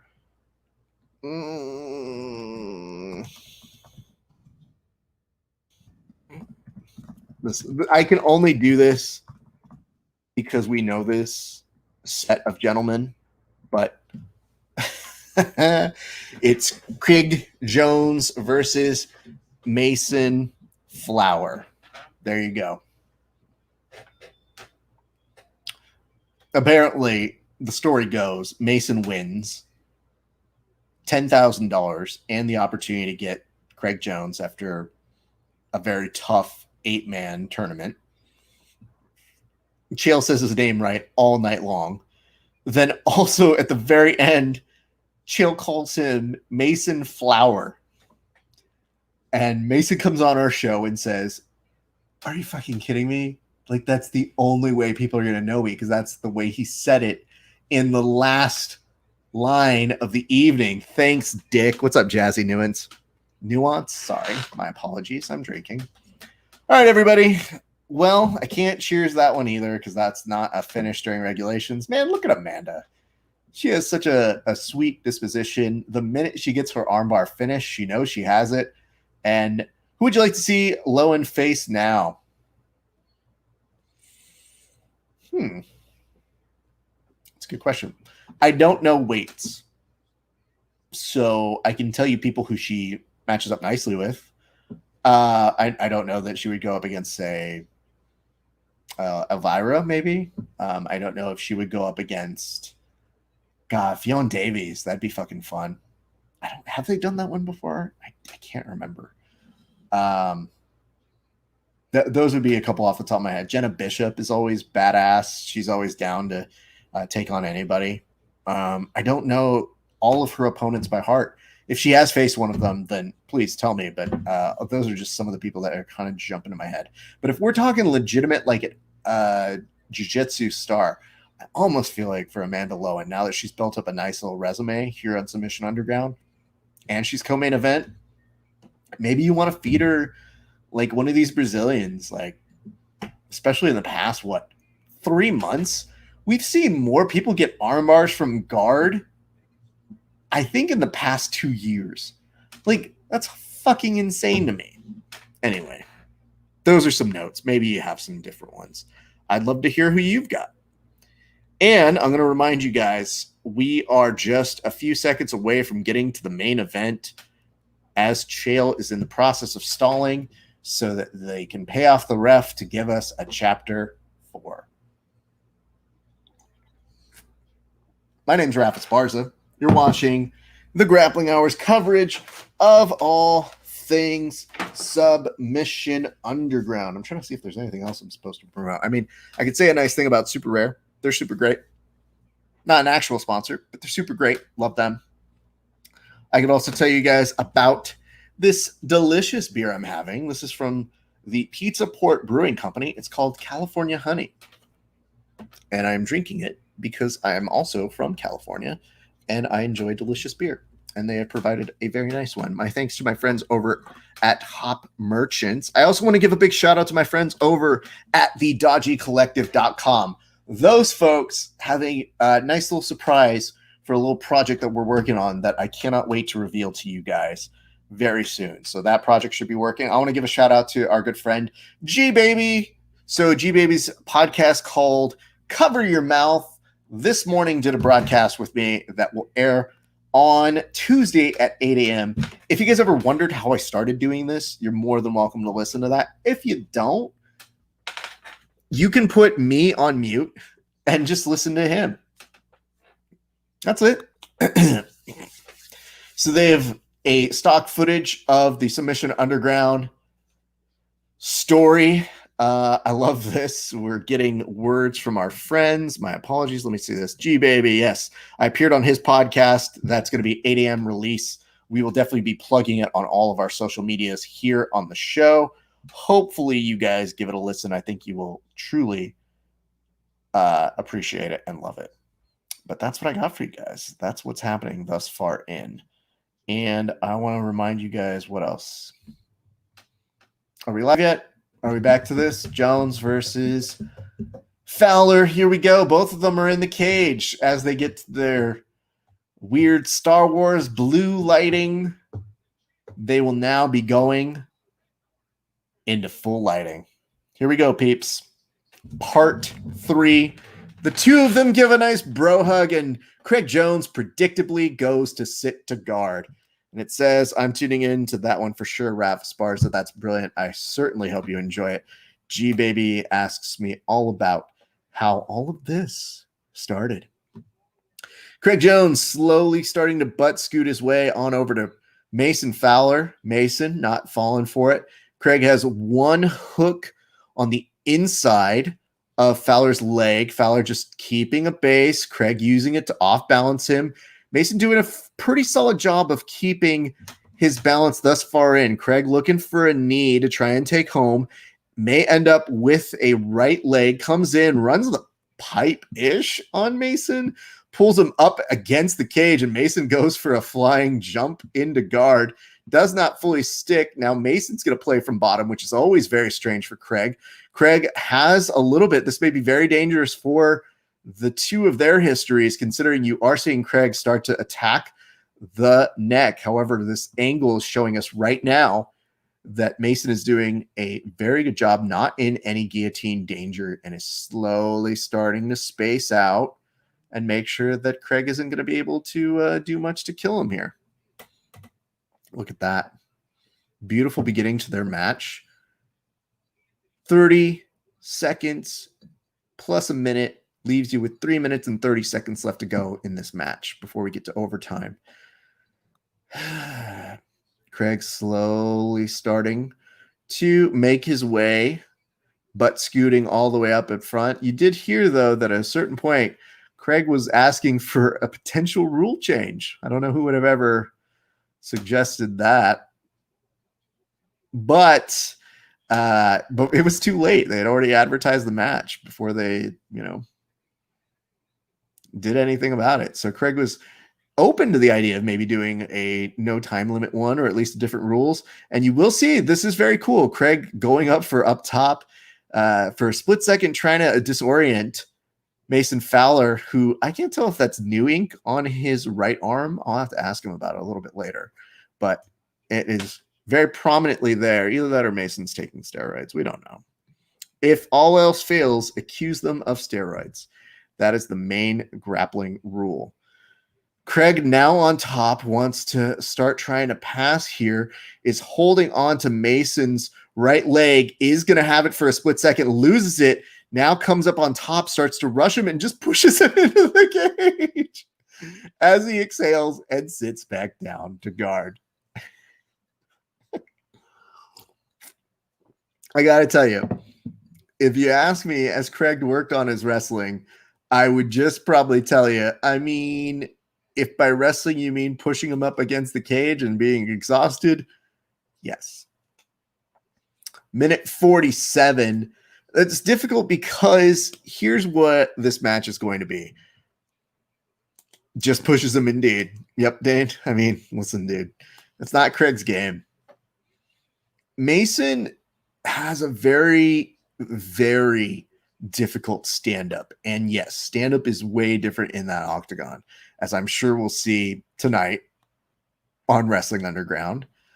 And why would you give Mason that advantage back to have a good wrestling background? I know that Mason likes to underplay it and say like, oh, me, a wrestler? What? No, that's not true. But like Mason is very solid on the stand-up. So I would tell you that Mason really has to pick and choose his spots here. And with 1 minute left to go, he doesn't want to give Craig an easy leg. So just based off of the way that we've talked to both of these gentlemen before, Mason is now returning in kind, by the way, in the pushing game, almost throat pushing him. And Craig is now abiding by it. He's actually standing up with it. What I was about to say a second ago was that previously Craig was complaining a little bit and saying that he wants somebody that's going to engage with him, that Mason's main secret throughout these matches has been a disengagement game. And some could make that argument. The hard part is it's just, what do you do with Craig? Because he isn't going to traditionally shoot in on you per se. He's going to defensive wrestle you, and if you give him a leg, you lose. So passing guard is not as easy as it is made out to seem. And I know that that's almost enticing them to try and pass. Craig does very kindly invite him to just try to advance. And just knowing these guys the way I know them, now we're getting into overtime opportunities. And this is kind of where a little bit of the people have had some elements of disagreement. You know, I know a lot of you guys don't love Ebi Overtime Rules, but hey, listen, they want to bring this bird in on 2 hours. It's kind of the way we have to do it. I don't love that it's 5 minutes. I wish we would add more time. Would it have been different? I don't know.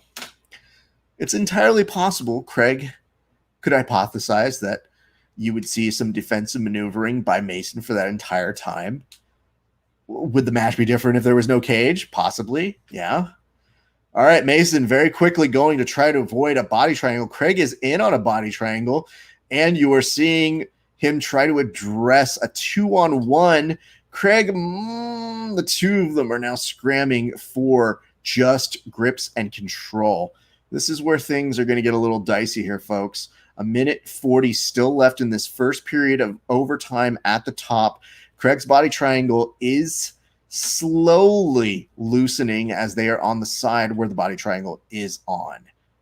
Now you will see Craig start to reposition his head closer to Mason's while reaffirming a very strong grip on the right hand. However, now as Mason tries to switch over, he is doing his best that he can to try and get out of this. This is a dicey place, man. This is where you really get exhausted. So that is one of the beautiful elements about EVI Overtime, is that when you do these things, it's not quite the way it is. It definitely takes a little bit more there. Now Craig almost on like a half Nelson. Mason Fowler sees some light at the end of the tunnel. It is 51 seconds left to go here, and if he can follow this up, he will get out at the 46 mark, which means it's 1:14 and ride time for one Craigathy Jones. So let's see if I can write that down so that I don't forget it, but you guys write it down. 1:14. Now Mason Fowler is going to get his opportunity to address this overtime edge. Craig is already on a 2-on-1. Mason does get a body triangle. It is on the inside. Now he is slowly starting to cook Craig. Craig goes over to where the body triangle is. Then Mason switches the body triangle, and the body is a little compromised here. Now Mason has a little bit more time. He's slowly starting to shrug in and keep Craig preoccupied. Craig may be able to get out, but then Mason follows him super well, readjusts very nicely. This is a very big compliment to Mason. This is a lot more movement from Craig to try and get out, but he's doing a fantastic job. Now has a very traditional body triangle on Craig Jones.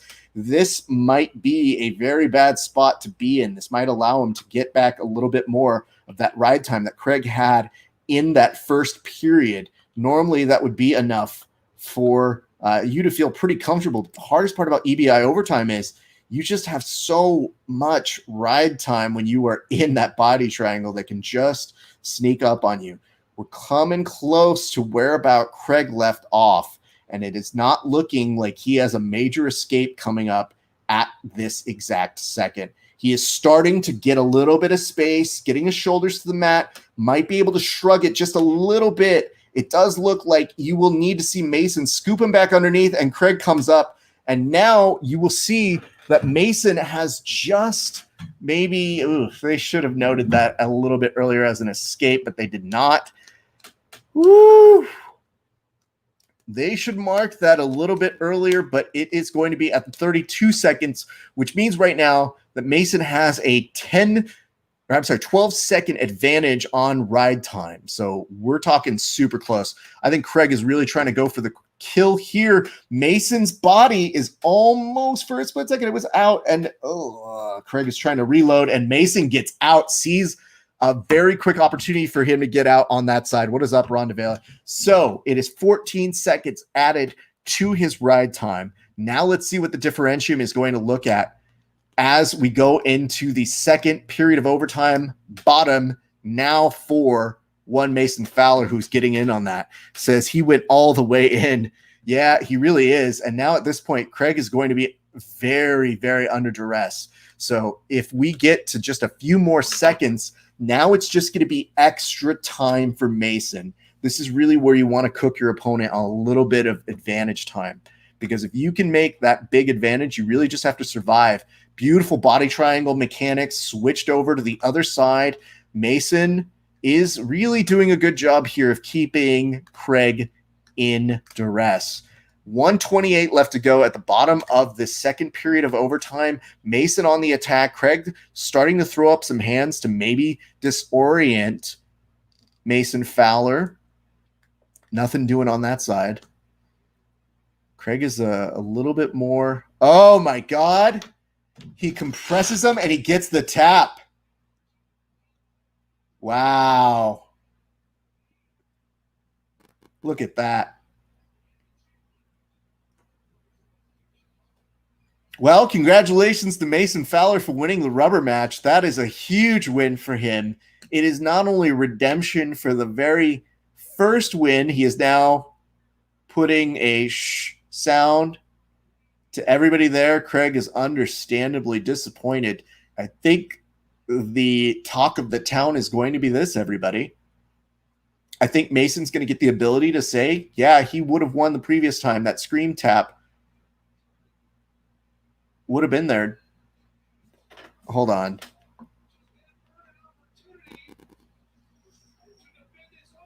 I don't understand what's happening now.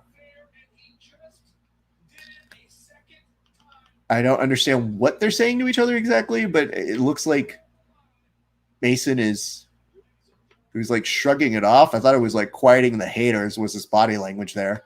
But now him and Craig seems to be talking to each other and supporting each other and saying well wishes. And yes, Mason is now coming over, getting the belt wrapped around his waist for a second time. But yes, as we were mentioning, I think the real talk of it is going to be people are going to say, listen,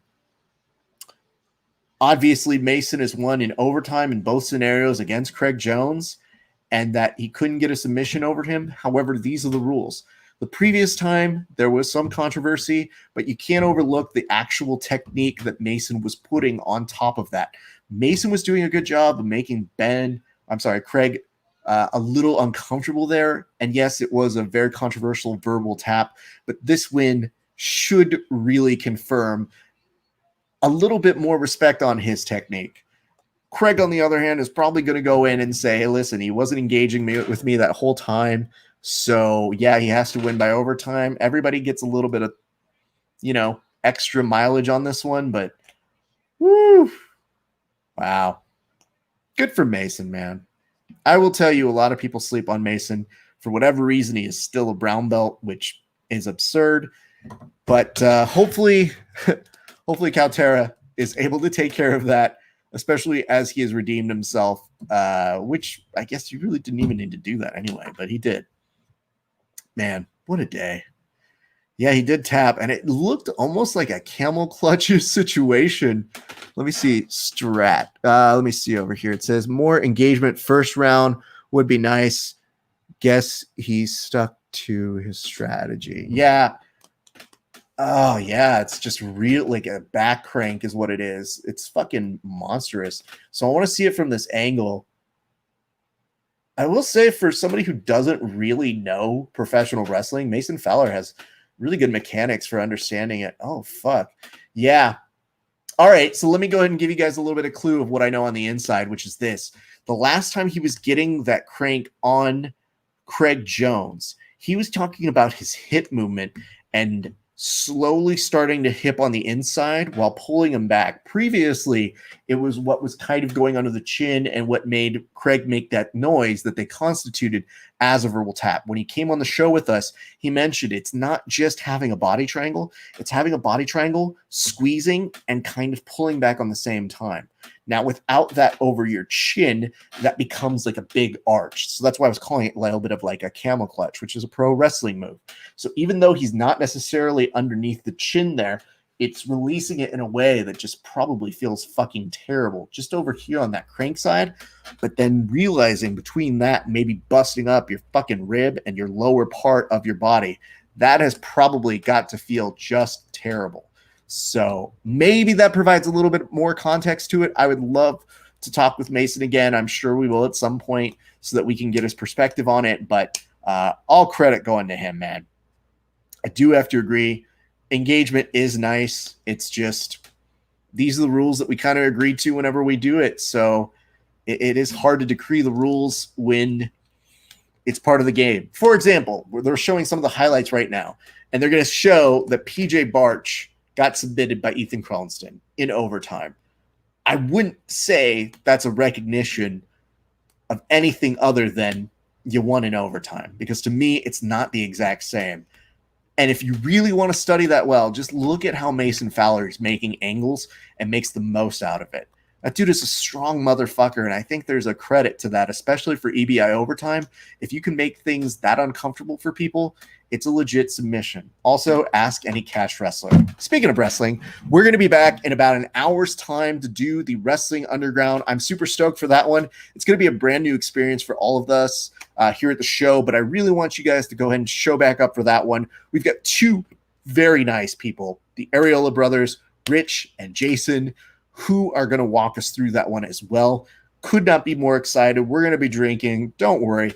You don't have to go far. I'm just excited that you guys have been joining us thus far in. I'm going to remind you guys, go to Nogi BJJ Gear, buy yourself something nice there. Use the promotional code GRAPPLINGHOUR15, 15% off. Hello to our friends over at Super Rare. Hello to our friends over at DodgyCollective.com. All of those folks, like I mentioned again, thank you so much for watching. If you don't follow us everywhere, and I mean everywhere, at Grappling Hour. It means the world to us. We'll see you guys back in an hour. It's been a great day for grappling. My name's Rafa Esparza. We'll see you back on the mats.